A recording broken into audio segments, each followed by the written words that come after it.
예수 그리스도는 하나님의 아들이시며 하나님과 하나이십니다. 따라서 하나님께서 당신의 백성에게 선물로 주신 율법을 폐하시거나 부인하실 이유가 없으십니다.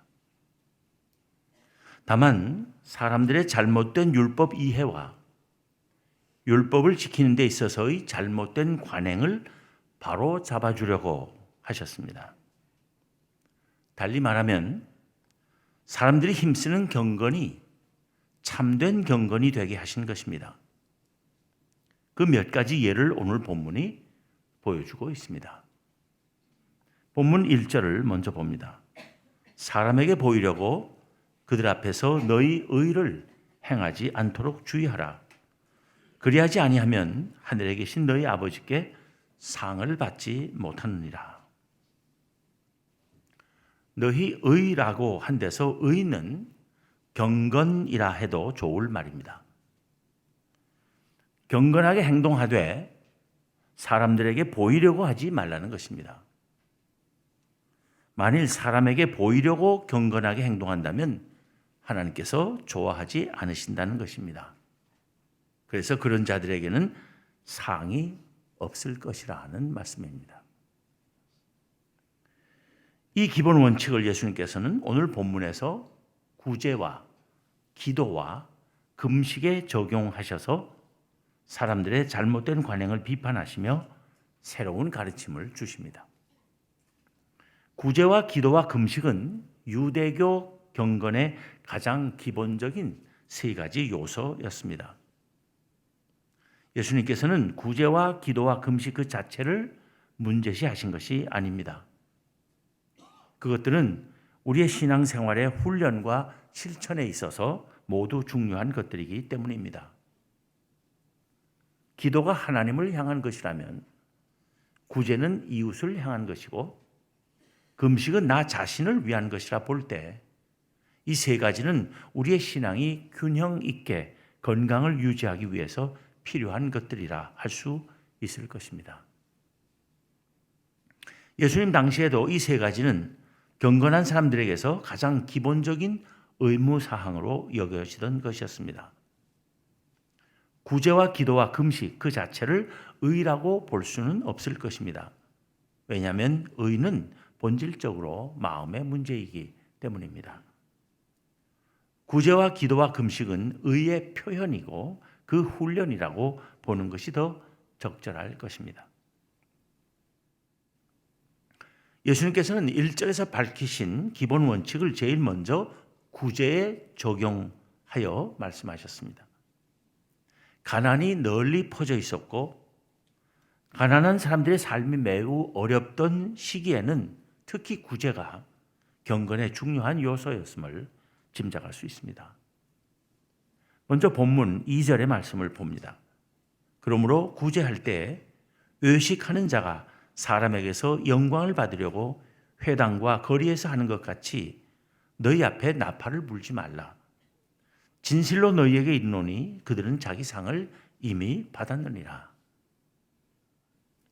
예수님께서는 회당이나 길거리에서 하는 것 같이 라고 말씀하셨습니다. 회당은 1차적으로는 예배의 장소이지만 동시에 유대 공동체의 삶의 중심이기도 했습니다. 재판도 거기서 열리곤 했습니다. 회당은 공공의 장소였기 때문에 거기서 구제 행위를 하면 사람들의 눈에 띄기 좋았던 것입니다. 거리에서도 마찬가지입니다. 회당이나 거리가 구제 행위를 하기에 쉽고 효율적이기 때문에 그것 자체를 말리거나 비난할 수는 없는 일이었을 것입니다. 예수님께서도 회당이나 거리에서의 구제 행위 자체는 비난하지 않으셨다고 보아야 합니다. 다만 외식하는 자가 자기의 사람에게서 영광을 받으려고 하는 것 같이 너희 앞에 나팔을 불지 말라 하신 것입니다. 구제를 하되 소문을 내고 자랑을 하면서 하지 말라 하신 것입니다. 구제는 구제받는 사람만 알고 있으면 되는 것입니다. 그런데 다른 사람들이 알기를 원하는 것은 사람들로부터 칭송을 받으려는 의도라고밖에 할 수 없는 것입니다. 그렇게 되면 구제는 가난한 사람들을 위한 행위가 아니라 자기를 위해 가난한 사람들을 이용하는 행위밖에 되지 않는 것입니다. 그것은 구제가 아니고 구매라고 하는 것이 차라리 나을 것입니다. 즉, 돈 주고 자기 영광을 사는 일이라는 것입니다. 하나님께서는 그것을 뻔히 알고 계십니다. 그래서 상을 주시지 않는다는 것입니다. 돈 주고 자기 사고 싶은 거 사서 자기 만족하는 사람에게 상 줄 일이 어디 있겠습니까? 그런 사람들을 향해 주님께서 말씀하십니다. 진실로 너희에게 이르노니 그들은 자기 상을 이미 받았느니라. 상을 이미 받았다는 것은 앞으로 하나님 앞에서 받을 상이 없다는 말입니다. 하나님 앞에서 받을 상이 없다는 것은 무슨 뜻입니까? 하나님 보시기에 하나도 잘한 것 없고 하나님을 전혀 기쁘시게 하지 못한다는 것입니다. 예수님께서는 이어서 그의 가르침을 한층 더 밀고 나가십니다. 본문 3절, 4절을 봅니다. 너는 구제할 때에 오른손이 하는 것을 왼손이 모르게 하여 네 구제함을 은밀하게 하라. 은밀한 중에 보시는 너희 아버지께서 갚으시리라. 이것은 구제할 때 다른 사람에게 보이기 위해서 하지 않을 뿐만 아니라 자기 자신에게 보이려고도 하지 말라는 말씀입니다.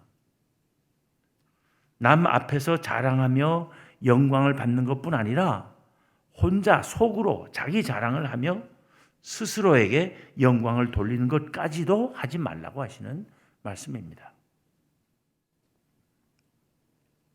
그런데 같은 사람의 한쪽 손이 하는 것을 다른 한쪽 손이 모르는 일이 과연 가능하겠습니까? 가능하겠습니까? 가능합니다. 어떤 일을 너무 당연한 것으로 오래 습관화하면 그 일을 하고 나서도 했는지 안 했는지 잘 모를 때가 있습니다. 여러분도 볼 일 있어서 집을 나왔다가 꼭 전기나 가스 안 끄고 나온 것 같아가지고 다시 들어가서 보면 잘 끄고 나온 것을 확인하는 적이 한두 번은 다 있을 줄로 압니다. 저는 10번 이상 있었습니다. 구제하는 일은 너무나 당연한 것으로 해야 하고 그래서 내가 누구에게 언제 얼마나 했는지 기억하려고도 하지 않도록 그냥 하라는 것이 예수님의 가르침입니다. 하지만 주님은 또 말씀하십니다. 은밀한 중에 보시는 너의 아버지께서 갚으시리라. 누가 알아주지도 않고 칭찬도 상도 영광도 없는 선행이 무슨 재미가 있느냐고 투덜댈 사람들에게 예수님께서는 하나님께 인정받고 칭찬 듣고 상 받고 영광 누리는 재미가 더 좋지 않겠느냐 반문하시는 것입니다. 예수님께서 본문 1절에서 밝히신 기본 원칙을 두 번째로 기도에 적용하신 말씀이 본문 5절, 6절의 말씀입니다. 또 너희는 기도할 때에 의식하는 자와 같이 하지 말라. 그들은 사람에게 보이려고 회당과 큰 거리 어귀에 서서 기도하기를 좋아하느니라.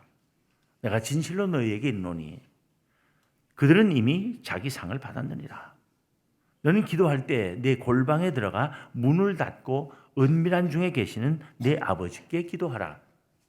은밀한 중에 보시는 내 아버지께서 갚으시리라. 기도할 때 서서 하느냐, 앉아서 하느냐, 엎드려서 하느냐 하는 것은 중요한 것이 아닙니다. 어떻게 해도 상관없습니다. 서서 기도하는 것도 아주 정상적인 기도의 자세입니다. 다만 서서 기도하면 사람들의 눈에 잘 띌 것이기 때문에 사람들에게 보이려고 서서 기도하기를 좋아하지는 말라고 예수님께서 말씀하신 것입니다. 예수님께서는 회당이나 큰 거리 어귀에서 기도하는 것을 금하지도 않으셨습니다. 어디서 기도하느냐 하는 것 자체가 중요한 것이 아닙니다. 필요할 때는 회당이건 길거리에서건 어디에서나 기도할 수 있습니다. 다만 회당이나 큰 거리 어귀에서 기도해야 많은 사람들이 잘 볼 수 있을 것이고 그래야 사람들이 나를 경건한 사람으로 인정할 것이라는 생각 때문에 그런 장소에서 기도하려 하지는 말라고 하신 것입니다. 그래서 사람들에게 보이려고 기도하지 말라는 뜻으로 예수님께서 권장하신 것은 자기 골방에 들어가 문을 닫고 기도하는 것이었습니다. 골방에 들어가고 게다가 문까지 닫는 것은 철저히 사람 눈에 띄는 것을 피하는 일입니다. 그런데 사람들에게 보이려고 하는 기도는 하나님께서 듣지 않으시지만 사람들이 보지 못하게 하는 기도는 하나님이 들으시고 응답하신다고 예수님께서는 말씀하십니다. 은밀한 중에 보시는 내 아버지께서 갚으시리라. 예수님께서는 또 말씀하시기를 기도할 때 이방인과 같이 중언부언하지 말라. 그들은 말을 많이 하여야 들으실 줄 생각하느니라 하셨습니다. 옛 이방인들은 기도가 자기들의 신에 의해서 확실하게 인정받는 길은 길게 기도하는 것이라고 여겼습니다. 이런 사고의 오류는 유대인들에게도 있었던 것입니다. 예수님께서는 길게 하는 기도를 금하신 것이 아닙니다. 예수님 자신이 산에 가셔서 밤이 맞도록 기도하시기도 하셨습니다. 우리가 하나님께 아뢰을 것이 많으며 또 하나도 남김없이 다 하나님께 아뢰기 위하여 길게 기도할 때 하나님께서는 좋아하실 것입니다. 그것은 하나님에 대한 전적인 신뢰이고 또 전적인 의지이기 때문입니다. 예수님께서 금하신 것은 긴 기도가 아니라 기도를 길게 하여야만 하나님께서 들으시리라는 착각입니다.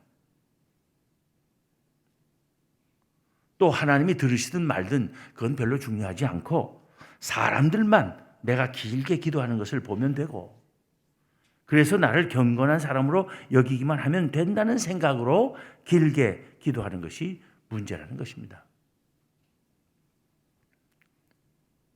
그리고 기도를 길게 하기 위해서 무의미한 말을 계속해서 반복하는 것이 문제라는 것입니다. 같은 기도를 반복하는 것이 나쁜 것이 아닙니다. 마땅히 해야 할 기도는 늘 반복해야 합니다. 그러게 우리가 주님께서 가르치신 기도도 한 글자 틀림없이 늘 반복해서 하지 않습니까? 반복하는 기도는 나쁜 것이 아닙니다.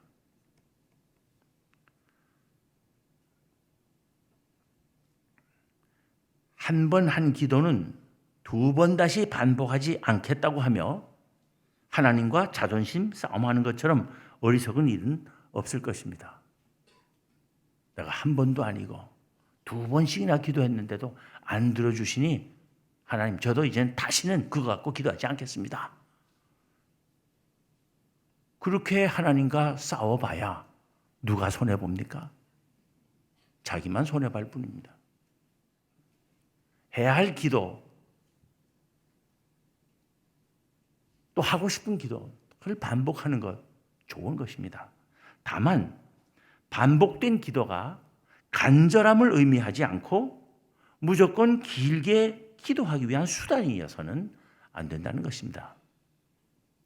하나님께서는 사실 우리의 간절한 기도를 한 번만 들으셔도 다 기억하십니다. 심지어는 우리가 구하기도 전에 우리에게 있어야 할 것을 다 아신다고 예수님께서는 말씀하시며 따라서 기도할 때 말을 많이 해야 신이 들어주리라고 생각하는 이방인들을 닮지 말라고 하셨습니다. 예수님께서 본문 1절에서 밝히신 기본 원칙을 세 번째로 금식에 적용하신 말씀이 본문 16절부터 18절의 말씀입니다. 금식할 때 너희는 외식하는 자들과 같이 슬픈 기색을 보이지 말라. 그들은 금식하는 것을 사람에게 보이려고 얼굴을 흉하게 하느니라. 내가 진실로 너희에게 이르노니 그들은 자기 상을 이미 받았느니라. 너는 금식할 때 머리에 기름을 바르고 얼굴을 씻으라.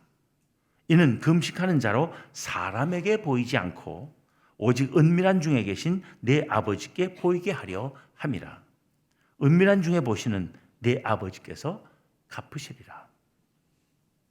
레위기 23장 27절부터 32절에 보면 모든 이스라엘 백성은 1년에 한 번 속죄일에 금식하게 되어 있습니다. 그러나 바리새인들은 자기들이 거룩하다는 인상을 더욱 강하게 사람들에게 주기 위해 자의적으로 한 주일에 2번씩 금식을 했습니다. 그런데 금식하는 것까지는 좋은데 금식하는 티를 내지는 말라는 것입니다.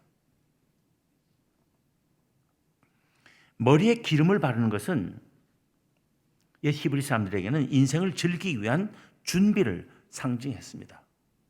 하나님이 주신 삶, 이 즐겁게 열심히 살기 위해서는 세수도 열심히 하고 단장도 바로 하고 삶에 대한 적극적인 즐김의 자세를 의미하는 것이었습니다. 전도서 9장 7절 8절에 보면 너는 가서 기쁨으로 내 음식물을 먹고 즐거운 마음으로 내 포도주를 마실지어다.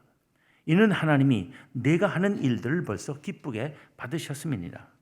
내 의복을 항상 희게 하며 내 머리에 향기름을 그치지 아니하도록 할지니라 합니다. 그런데 사실 머리에 기름을 바르는 것은 금식할 때를 제외하고는 매일 일상적으로 하는 일이기도 합니다. 사실 그렇잖아요. 꼭 무슨 중요한 행사가 있거나 뭐 파티가 있거나 뭐 그럴 때만 세수하고 화장하고 또 머리에 기름 바르는 거 아니잖아요. 여러분 일주일에 한 번이나 한 달에 한 번쯤 세수하시는 분 있어요? 그럼 매일 하는 거예요. 그러기에 일부러 머리에 기름을 안 바르는 것은 남보다 더 경건해 보이려는 의도로 비춰질 수 있는 것입니다. 예수님께서는 금식하며 그것을 남들에게 티를 내기 위해서 초췌해 보이려고 머리에 기름도 안 바르고 세수도 안 하고 슬픈 기색을 하고 있으면 사람들은 쳐다봐 줄지 몰라도 하나님께서 돌아보시기를 기대하지는 말라고 가르치시는 것입니다. 하나님도 세수 깨끗이 하고 기름 잘 바른 사람 보시길 좋아하시는 것 같습니다. 금식할 때 얼굴을 씻고 머리에 기름을 발라 사람들이 알아보지 못하게 하면 사람들은 못 알아봐도 은밀한 중에 보시는 하나님 아버지께서는 보시고 그 진실함에 응답해 주시라는 것입니다. 옛날에 금식은 금식을 위한 금식은 아니었습니다. 금식은 기도와 항상 함께 했습니다. 다시 말하면 기도를 더 진지하고 더 집중적으로 더 간절하게 하기 위해서 금식을 했던 것입니다. 그러니까 금식을 진지하게 하는 것은 바로 기도를 진지하게 하는 것이기 때문에 은밀한 중에 보시는 하나님께서 그것을 보시고 그 진실함에 응답해 주시리라고 하신 것입니다.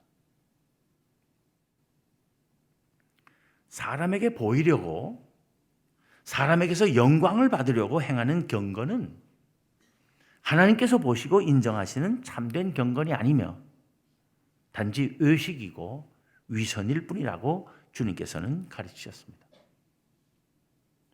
우리는 은밀한 가운데 경건을 실천하는 주님의 제자들이 되어야 할 것입니다.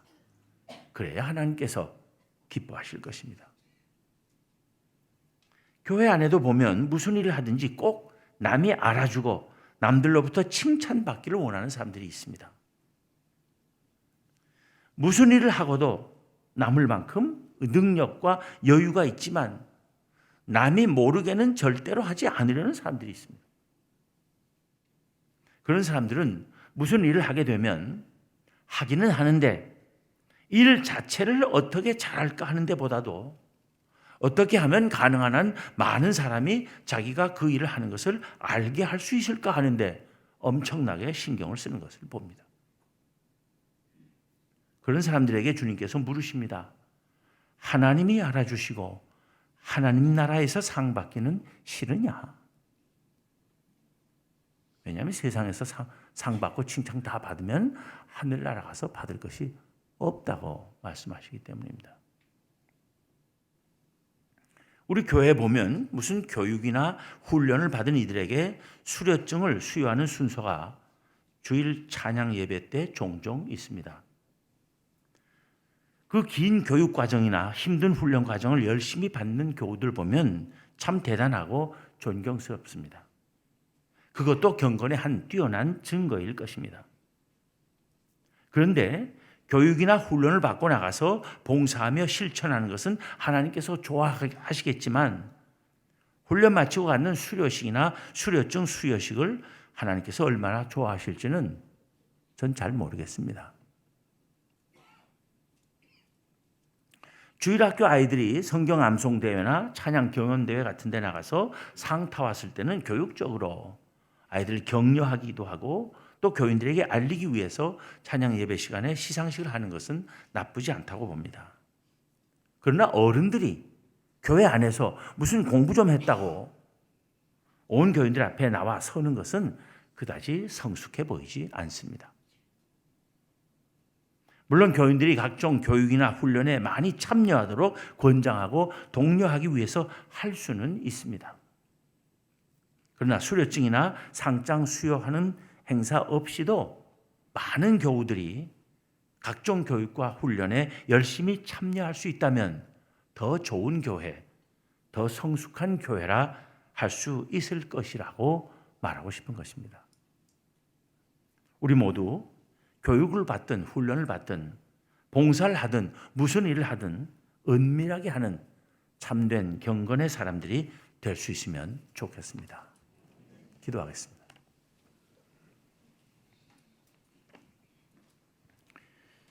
하나님 감사합니다. 저희들을 예수 그리스도의 제자들로 불러주시고 그의 가르침을 따라 살기를 기뻐하게 하심을 감사합니다. 하나님, 저희가 정말로 하나님의 말씀을 사랑하며 하나님 말씀대로 행하며 살기를 기뻐하는 하나님의 백성들 되게 하여 주시옵소서. 저희들의 신앙생활이나 경건에 힘쓰는 일이 사람들에게 보이기 위해서 또 사람들로부터 칭찬과 영광을 얻기 위한 것이 결코 되지 않도록 저희들을 주장하여 주시옵소서. 우리 주님 예수 그리스도 이름으로 기도하옵나이다. 아멘.